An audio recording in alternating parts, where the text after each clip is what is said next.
जय हिंद दोस्तों। आज हम लोग देखने वाले हैं पेपर से पहले एक पेपर देखेंगे, क्योंकि हम लोग का आज प्रैक्टिस सेट जो 30 है वो कंप्लीट हो जाएगा। और इस हम लोग का अरिहंत जो पब्लिकेशन का बुक था, इसमें आपको टोटल 30 सेट था। तो हम लोग आज आखिरी सेट को देखेंगे। और यदि आप सेट 1 से लेकर सेट 29 तक आप लोग लगातार देखे होंगे तो मैं आशा करता हूँ कि इसमें आप लोग 80+ ही क्वेश्चन जो है सही कर पाएंगे। तो चलिए हम लोग इसको शुरू करते हैं। और अपना जो है पेपर से पहले एक पेपर दे दीजिए, क्योंकि आपका जो एग्ज़ाम है कल नहीं परसों है। तो आप लोग अच्छे से तैयारी करिए। और भी कोई टॉपिक हमसे छूट गया हो तो आप लोग कमेंट करिएगा, मैं उस टॉपिक पर आपको वीडियो लाते रहूँगा। हालांकि आपको जो है शाम से मैं आपको स्पेशल जो है सब्जेक्ट का टेस्ट शुरू कर दूँगा, तो आप लोग टेस्ट में भी जुड़िएगा। शाम 7 बजे 8 बजे जो भी 9 बजे आपका समय है तो पहले आपको बता दिया जाएगा। आप लोग उस टेस्ट में ज़रूर जुड़िएगा। वो स्पेशल जो आएगा आपको जो है सब्जेक्ट वाइज जो है टेस्ट होगा, तो आप लोग उसमें ज़रूर जुड़िएगा। और चलिए हम लोग इसको शुरू कर लेते हैं। यहाँ से आप लोग पहला प्रश्न देखिए कि विद्यापति के आश्रयदाता कौन थे। तो इसके आश्रयदाता थे कृति सिंह। ठीक, राइट आंसर आप लोग सी कर लीजिएगा। और अपना स्कोर जरूर इसमें आप लोग कमेंट करिएगा कि आप इसमें कितना सही कर पाए हैं। ठीक, दूसरा जो हम लोग का ऐसा प्रश्न है कि निम्न में से नाभादास की कृति है। तो नाभादास की कृति कौन सी है? देखिए यहाँ पर भक्तमाल जो है ये नाभादास की कृति है। अगला प्रश्न हम लोग का है कि मुक्तिबोध की काव्य रचना है, कौन सी है? तो मुक्तिबोध की काव्य रचना है आपको चांद का मुंह टेढ़ा है। आपका राइट आंसर सी हो जाएगा। ठीक, अगला हम लोग का प्रश्न है कि पद्मा सचदेव का जन्म स्थान कौन सा है? तो उनका जन्म स्थान है आपका जम्मू कश्मीर। अगला पांचवा प्रश्न है कि सहजूबाई के यहाँ पर दीक्षा गुरु कौन थे? तो देखिए सहजूबाई के जो दीक्षा गुरु थे वो आपको राइट आंसर हो जाएगा चरणदास थे। ठीक, सहजूबाई के दीक्षा गुरु चरणदास। अगला प्रश्न हम लोग का है कि नरेश सक्सेना का जन्म स्थान कौन सा है? तो नरेश सक्सेना का जन्म स्थान जो है ग्वालियर, जो कि मध्य प्रदेश में। ठीक, राइट आंसर आप लोग ये कर लीजिए। और अगला प्रश्न हम लोग का है कि गगन गिल का जन्म स्थान, गगन गिल का जन्म स्थान आपको नई दिल्ली। ठीक, अगला प्रश्न हम लोग का है कि नागार्जुन जी का जन्म कब हुआ था? तो नागार्जुन जी का जो जन्म है 1911 में हुआ था। अगला प्रश्न है कि भूषण जी ने मुख्यतः किस रस में रचनाएं लिखी हैं? तो देखिए भूषण जी के द्वारा जो लिखा गया है आपको वीर रस में जो है रचनाएं लिखी गई है। अगला प्रश्न हम लोग का है कि बिहार के पहले उप मुख्यमंत्री कौन थे? तो बिहार के उप मुख्यमंत्री जो थे, यहाँ से ऑप्शन देख लीजिए, राजेंद्र प्रसाद, अनुग्रह नारायण सिंह, ये दोनों में से कोई नहीं थे। चलिए तीसरा देख लेते हैं कौन से होंगे। तीसरा जो हम लोग का से है जयप्रकाश नारायण और चौथा है KR नारायण। तो हालांकि इसमें आपका जो उप मुख्यमंत्री थे वो जयप्रकाश नारायण थे। आपका ऑप्शन जो है सी करेक्ट है। ठीक, चलिए 11 नंबर प्रश्न है कि तीसरा तार सप्तक कब प्रकार यहाँ पर संपादित हुआ? तो तीसरा जो तार सप्तक है यह आपको संपादित हुआ था 1959 में। अगला प्रश्न है कि परवेज का जन्म कहाँ हुआ? तो परवेज का जो जन्म है मध्य प्रदेश में हुआ था। ठीक, अगला हम लोग का यहाँ से प्रश्न है कि कुमार जी को देव गायक गंधर्व किसने कहा? देखिए यहाँ पर कुमार जी को देव गायक गंधर्व के नाम से किसने पुकारा? तो वह पुकारा था श्री गुरुकुल स्वामी ने पुकारा था। ऑप्शन डी इसमें आपका जो है करेक्ट होगा। ठीक, चलिए अगला प्रश्न है कि कृष्ण सोबती का जन्म हुआ था। तो कृष्ण सोबती का जन्म 1925 में हुआ था। ठीक, आपको याद रखना है उनका जन्म 1925 में हुआ था और गुजरात में। ठीक, अगला हम लोग का प्रश्न है कि रेल का विकट खेल किसका नाटक है? तो देखिए जो रेल का विकट खेल है यह नाटक है आपको बाल कृष्ण भट्ट का। राइट आंसर आप लोग डी कर लीजिए। और देखिए यहाँ से आपका जो 16 नंबर से देखिए यहाँ से जो 16 नंबर से लेकर आपको जो 30 तक का प्रश्न है ये अंग्रेजी का है। और 31 से जो शुरू होता है वो 45 तक तो ये आपका मैथ का है। तो मैं आपको PDF दे दूंगा, आप लोग इसको सॉल्व कर सकते हैं। और चलिए हम लोग देखते हैं अपने प्रश्न जो 46 नंबर से। ठीक, देखिए यहाँ से आपका जो 46 नंबर प्रश्न है कि महाद्वीपीय विस्थापन के संदर्भ में कौन सा विकल्प सही है? तो इसमें जो पहला विकल्प है कि महाद्वीपीय विस्थापन का तात्पर्य महाद्वीपों के बड़े स्तर पर लंबवत यहाँ पर संचलन से है। और दूसरा है कि महाद्वीपीय जो विस्थापन के सिद्धांत की वकालता सबसे पहले जो है वेगनर ने की यहाँ पर वेगनर ने की। तो इसमें कौन सा सही है और कौन सा गलत है इसमें आपको वही छांटना है। तो हालांकि इसमें जो है दोनों जो कथन है वो आपका सही है। ठीक, चलिए अगला प्रश्न देखिए यहाँ से 47 नंबर है कि सूची 1 को सूची 2 के साथ सम्मिलित करना है। आपको देखिए एक तरफ दिया गया है हिमालय की चोटी और उसके राज्य दिया गया है, ठीक। तो चलिए हम लोग इसको देख लेते हैं। यहाँ पर जो नंग पर्वत है, तो ये देखिए ये नंग पर्वत जो है आपका ये कहाँ पर है? नंग पर्वत आपको उत्तराखंड में है, और जो नंदा देवी है, सॉरी नंग पर्वत जो है आपका ये जम्मू कश्मीर में, ठीक है। ये देखिए यहाँ से आपका नंग पर्वत जो है जम्मू कश्मीर में, और जो यहाँ से आपका नंदा देवी है तो ये आपको उत्तराखंड में, ठीक। और ये कंचनजंगा जो है ये आपका सिक्किम में है। तो इसका राइट आंसर आप लोग कुट भाषा में बी कर लीजिएगा, ठीक। आपसे फिर देख लीजिए, नंग पर्वत जम्मू कश्मीर में, नंदा देवी उत्तराखंड में, और कंचनजंगा जो ये सिक्किम में है, ठीक। चलिए अगला प्रश्न हम लोग का 48 नंबर है कि निम्नलिखित में से किस राज्य में काली मृदा पाई जाती है? तो काली मृदा जो है आपको ये झारखंड में पाई जाती है, ठीक। इनमें से पूछा गया है, तो झारखंड में जो है काली मृदा पाई जाती है। अगला प्रश्न है कि निम्न में से कौन सा तत्व यहाँ पर सतत पोषणीय विकास से संबंध है? तो सतत पोषणीय विकास से जो संबंध है इसमें आपको संसाधनों का जो है सावधानीपूर्वक उपयोग से। अगला प्रश्न है कि कौन सा कृत्रिम बंदरगाह है? तो इसमें कृत्रिम बंदरगाह आपका जो चेन्नई है वो कृत्रिम बंदरगाह है। और अगला प्रश्न देख लीजिए कि निम्नलिखित में से कौन सा पीली क्रांति से संबंधित है? तो पीली क्रांति से इसमें आपका जो तिलहन उत्पादन है ये आपको पीली क्रांति से संबंधित है। अगला हम लोग का 52 नंबर है कि विश्व में सर्वाधिक जनसंख्या घनत्व वाला क्षेत्र है। तो सर्वाधिक जनसंख्या घनत्व वाला जो क्षेत्र है आपका ये दक्षिण मध्य एशिया है, ठीक। अगला प्रश्न हम लोग का है कि लेमुरिया से तात्पर्य है। तो लेमुरिया से तात्पर्य है कि लेमुर जानवरों के पाए जाने वाले क्षेत्र से उसको लेमुरिया कहते हैं, ठीक। अगला प्रश्न हम लोग का 54 नंबर जो प्रश्न है, यह प्रश्न कह रहा है कि अर्थशास्त्र में सांख्यिकी का महत्व है। तो इसमें सांख्यिकी का महत्व होता है उपयोग के संदर्भ में, और उत्पादन के संदर्भ में, और जो है वितरण के संदर्भ में। उपयोग में से सभी में जो है अर्थशास्त्र में सांख्यिकी का महत्व है, ठीक। अगला प्रश्न है कि सापेक्ष निर्धनता है। तो सापेक्ष जो निर्धनता है अन्य देशों की तुलना में निर्धनता है, ठीक। अन्य देशों की तुलना में निर्धनता जो है सापेक्ष निर्धनता है। अगला प्रश्न है कि 1990 के दशक में स्वयंसेवी समूहों की स्थापना का उद्देश्य क्या था? तो इसके स्थापना का उद्देश्य था कि ग्रामीण निर्धन समूहों को उद्यम में जोड़ना, यही उसका उद्देश्य था। अगला प्रश्न देख लीजिए, औसत परिवर्तनशील लागत है, इसका यहाँ पर जो सूत्र बताना है कि औसत परिवर्तनशील लागत का सूत्र इसमें आपको देना है। और इसमें आपका होगा कि कुल परिवर्तनशील लागत बटे में कुल उत्पादित इकाई। ऑप्शन जो सी वाला ये सूत्र है बिल्कुल सही है। अगला प्रश्न देखिए, यहाँ पर हम लोग का कि व्यक्तिगत आय बराबर होती है, क्या होता है? तो इस आय बराबर होता है व्यय योग आय और प्लस यहाँ पर व्यक्तिगत प्रत्यक्ष कर जो होता है इसको मिलाकर व्यक्तिगत आय बराबर होता है, ठीक। अगला प्रश्न हम लोग का 59 नंबर है कि मांग प्रेरित मुद्रास्फीति का कारण हो सकता है। तो इसका कारण हो सकता है ब्याज दरों में कमी, ठीक। अगला प्रश्न हम लोग का है कि सरकार के बजट में जो प्राथमिक घाटा किसके बराबर होती है? तो प्राथमिक जो घाटा होता है यह होता है आपको ब्याज भुगतान के अतिरिक्त उधार से होता है, ठीक। अगला प्रश्न हम लोग का है कि राष्ट्रीय दलों की मान्यता के लिए, तो राष्ट्रीय दलों के मान्यता के लिए निम्नलिखित में से कौन सी अर्हताएँ हैं? तो इसमें आपको जो अर्हताएँ हैं देख लीजिए, यहाँ से उपयुक्त में से सभी होगा। जैसे कि आम चुनावों में राज्यों के वैध मतों का जो है 6% मत प्राप्त हो। दूसरा है कम से कम 4 राज्यों में राज्य स्तरीय दलों के रूप में मान्यता प्राप्त हो।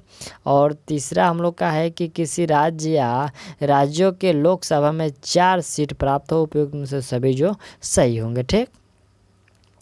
अगला प्रश्न है कि अब तक कितने परिसीमन आयोग का गठन किया जा चुका है? तो अब तक जो है टोटल की बात करें तो 4 परिसीमन आयोग का गठन किया जा चुका है। अगला यहाँ से हम लोग का प्रश्न 63 नंबर देख लीजिए। प्रश्न कह रहा है कि किस वर्ष भारतीय संविधान में मूल कर्तव्य जोड़ा गया था? तो मूल कर्तव्य जो जोड़ा गया था ये 1976 में जोड़ा गया था। अगला प्रश्न है कि संविधान के किस अनुच्छेद में चुनाव आयोग का उल्लेख है। देखिए इसमें आपका चुनाव आयोग का जो उल्लेख है वह अनुच्छेद जो है आपका 324 में चुनाव आयोग का उल्लेख किया गया है। अगला प्रश्न है कि अधिकार सामाजिक जीवन की वे परिस्थितियां हैं जिनके अभाव में सामान्यतः कोई भी व्यक्ति अपने व्यक्तित्व का विकास नहीं कर पाता है। अधिकार के संदर्भ में यह किस विद्वान की परिभाषा है। तो यह जो परिभाषा है लॉस्की का है। ठीक।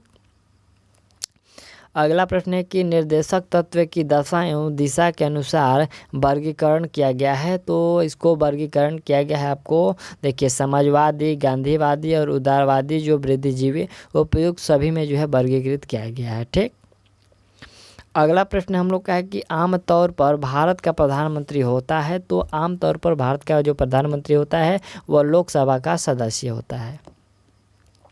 अगला प्रश्न है कि किस कानून को तोड़ने के लिए गांधी जी ने वर्ष 1930 में दांडी मार्च जो है किया था। तो दांडी मार्च 1930 में किया गया था। इसमें आपका नमक कानून तोड़ने के लिए किया गया था। ठीक। अगला प्रश्न देख लीजिए, यहाँ पर आपका जो सूची 1 को सूची 2 से मिलाकर और कूट भाषा में आपको आंसर देना है। तो चलिए हम ठीक देखिए इसमें आपको अस्थाई बंदोबस्त है।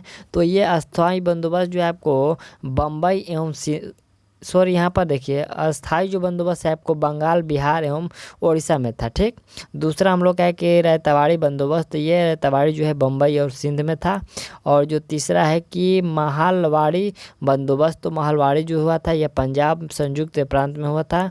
और जो जब्ती पद्धति है तो यह आपको गुजरात में होता है। ठीक। जब्ती पद्धति कहाँ, गुजरात में। तो आप लोग कूट भाषा में आप लोग ऑप्शन जो है बी आपको करेक्ट करना है। ठीक। चलिए अगला यहाँ से हम लोग का प्रश्न है कि निम्नलिखित में से किसने बरेली में जो है 1857 ईस्वी में विद्रोह का नेतृत्व किया। यहाँ पर देखिए बरेली से किसने किया था। तो आपको याद होगा खान बहादुर खान ने बरेली से किया था। ठीक। अगला प्रश्न हम लोग का है कि बम्बई का टाउन हॉल निम्नलिखित में से किस शैली के अनुसार बनाया गया है। तो टाउन हॉल जो बम्बई का है यह बनाया गया है आपको नव शास्त्रीय शैली के अनुसार बनाया गया है।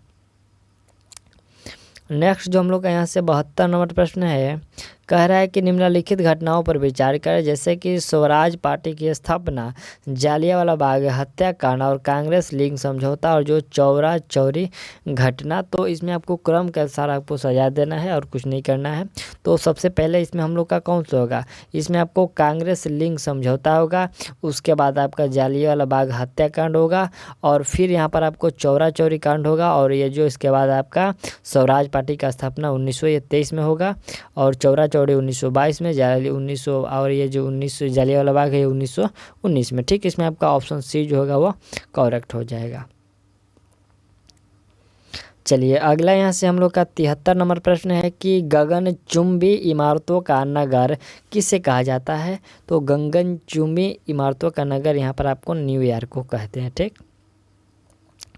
अगला प्रश्न है कि किस शहर के यहाँ पर पाताल पानी रेलवे स्टेशन का नाम आदिवासी आइकन यहाँ पर तात्या भील के नाम पर रखा गया है। तो यह रखा गया है कहाँ का, यह रखा गया है आपको इंदौर का। ठीक। यहाँ पर इंदौर शहर का जो है पाताल पानी रेलवे स्टेशन का नाम बदलकर आइकन तात्या भील के नाम पर रखा गया है। यह करंट अफेयर का प्रश्न है। अगला है कि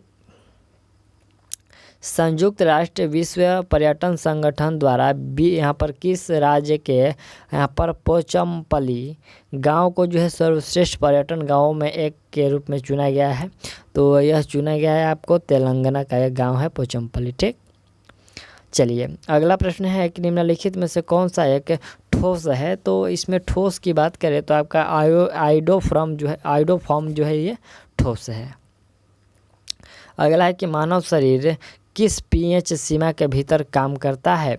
तो मानव शरीर जो है आपका 7 से यहाँ पर किस pH सीमा है। तो 7 से लेकर 7.8 के बीच जो है ये आपका मानव शरीर काम करता है।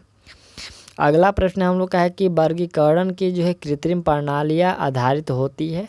तो यह प्रणालियाँ आपको 1 या 2 बाह्य लक्षणों पर आधारित होती है।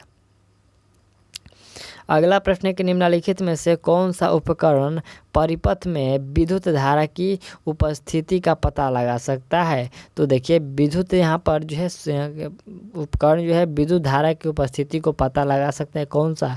तो इसमें आपका राइट आंसर हो जाएगा धारा मापी, जो कि गैल्वेनोमीटर कहते हैं, ये आपको पता लगा सकता है। अगला प्रश्न है कि चुंबकीय क्वांटम संख्या बताती है, क्या बताती है। तो यह आपको कक्षकों का अभिविन्यास बताती है क्वांटम संख्या।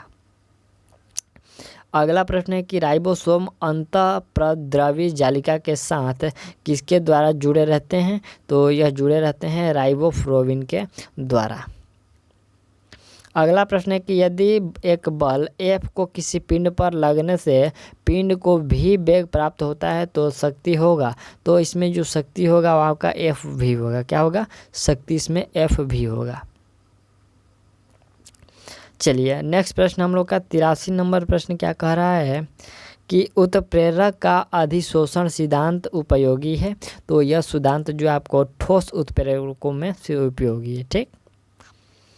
अगला प्रश्न है कि किसी निकाय की अवस्था फलन निर्भर करती है। तो वह अवस्था फलन जो है प्रारंभिक एवं अंतिम अवस्था पर निर्भर करती है। ऑप्शन जो इसमें आपका डी जो है वो करेक्ट है। अगला प्रश्न है कि श्वसन क्रिया के क्रियाफल है। देखिए यहाँ पर श्वसन क्रिया के क्रियाफल कौन से हैं। तो इसमें आपका जो है CO2 और जल व ऊर्जा जो है ये सभी क्रियाफल है। अगला प्रश्न देख लीजिए, यहाँ पर आपका R त्रिज्या कक्ष में एक उपग्रह का आवर्तकाल जो 4 घंटे तब 3R त्रिज्या की कक्षा में इस ग्रह का आवर्तकाल घंटे में होगा, कितना होगा। तो यह होगा आपका 4√27 होगा, ठीक। यहाँ पर आपका 4√27, यहाँ पर ऑप्शन जो सी है वो करेक्ट होगा। अगला है कि सबसे अधिक क्रियाशील है, कौन सा सबसे अधिक क्रियाशील है। तो इसमें जो आपका नवजात हाइड्रोजन है सबसे अधिक क्रियाशील है।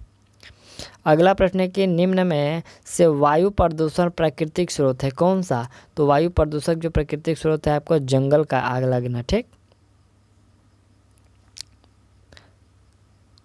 चलिए अगला यहाँ से हम लोग ने है कि स्तनियों का प्रमुख उत्सर्जी पदार्थ है। स्तनियों का जो प्रमुख उत्सर्जी पदार्थ का यूरिया होता है, ठीक।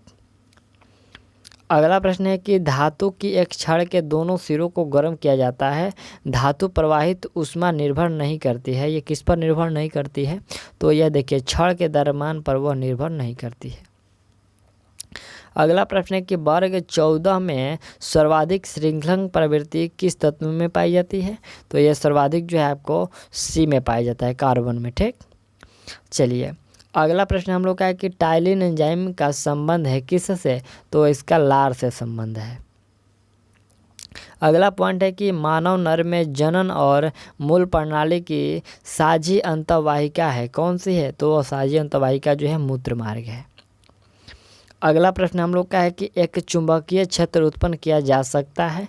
तो यह जो है आपका केवल गतिमान आवेशों द्वारा और केवल बदलते विद्युत क्षेत्रों के द्वारा, यहाँ पर ए और बी दोनों के द्वारा जो है आपका राइट आंसर होगा कि जो है एक चुंबकीय क्षेत्र का उत्पन्न किया गया, एक चुंबकीय क्षेत्र उत्पन्न किया जा सकता है, ठीक, दोनों के द्वारा।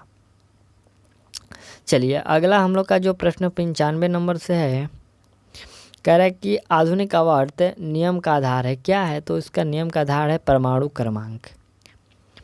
अगला प्रश्न हम लोग का है कि धातु तल से उत्सर्जी फोटो इलेक्ट्रॉनों की संख्या किस राशि के अनुक्रमानुपाती होता है।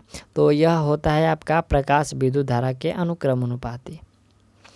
अगला प्रश्न है कि एपीकल्चर कौन सा उत्पादन प्रधान यहाँ पर प्रसाधन है। तो एपीकल्चर जो होता है ये आपको शहद से होता है, ठीक। ऑप्शन ए जो है आपका करेक्ट है।